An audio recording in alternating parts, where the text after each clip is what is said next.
He had a unique boxing style. During fights, he held his hands untypically low. Unlike other boxers, he backed away from punches instead of weaving or plummeting on them. Plus, he was surprisingly light on his feet, almost like a ballerina. The way he moved around his opponents was similar to dancing. But that was a part of his tactics. He exhausted his opponents in the process and then stroked them with a jab that he charmingly called snake lick. Welcome to Personality Matters. I'm Arthur Camps, and today we will be talking about Muhammad Ali.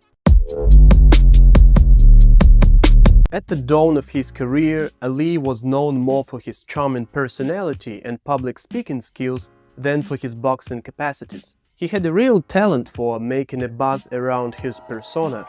For instance, he often praised himself in poetry and self-descriptive phrases. You probably know the famous one, float like a butterfly, sting like a bee. Also, he used to describe himself as the king of the world, the prettiest thing that ever lived, and the greatest. Another thing Ali did to excite the public was to predict the round where he would knock out his opponent. Interestingly, he was often correct in his predictions, which amused some and disgusted others. Also, Ali often recurred to trash talk, unflattering nicknames, and sometimes downright insulting words, as was in the case with Sony Liston, to whom he addressed this. Anyway, his first serious fight was exactly with Sony Liston. Back then, Liston was considered the strongest fighter at the moment. Meanwhile, Ali was an obvious underdog, so very few believed in his victory.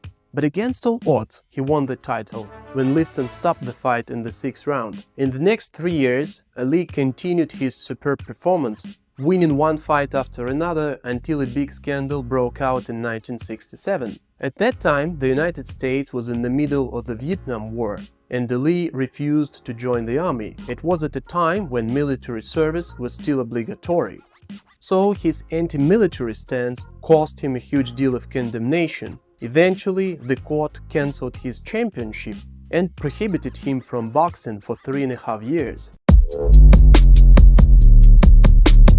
While banned from boxing, Ali got more involved in civil rights movement. Passionately promoting equal rights for black minorities, he became an iconic figure who influenced American society. So the statements he made, like those related to his anti-military stance, unless you have a very good reason to kill, war is wrong, really appealed to many people. In 1970, he was allowed to return to boxing. But he was not in the same shape he had been before. Many noticed that his skills were not really at the same level and that he lacked the speed and the energy to keep dancing during the whole fight. Anyway, he stayed a superb boxer. He won 2 comeback fights before he got to challenge Joe Frazier. Well, remember the time when Ali was absent? So Frazier became the new champion. But now Ali was back to reclaim his title. The fight was humbly called the fight of the century. Well, Frazier won unanimous 15-round decision, but 3 years later there was a rematch, and Ali won unanimous 12-round decision. Anyway, the fights against Frazier were legendary. Ali even composed some pieces of poetry to describe that. Here's an extract from it. Dean, Ali comes out to meet Frazier, but Frazier starts to retreat. If Frazier goes back any further, he'll wind up in a ringside seat. Well, you see, poetry makes everything more exciting, even fighting. The final stages of Ali's career were not that glorious. He terminated his career, but then decided to make a comeback that didn't go well and resulted in some sad losses.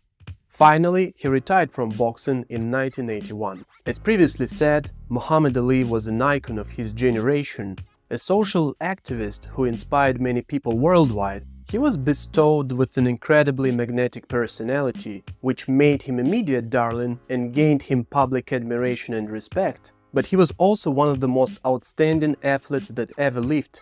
Even though he had some losses during his career, he remains the only 3-time linear heavyweight champion. Nobody has broken the record yet. Plus, according to multiple rankings, he is among top 3 or top 4 the greatest athlete of the 20th century. Muhammad Ali died at the age of 74 in 2016. Well, definitely he lived a glorious life. He once said, "Don't count the days, make the days count." Thank you for watching Personality Matters. We talk about people who made the world. Until next time, I'm Arthur Camps.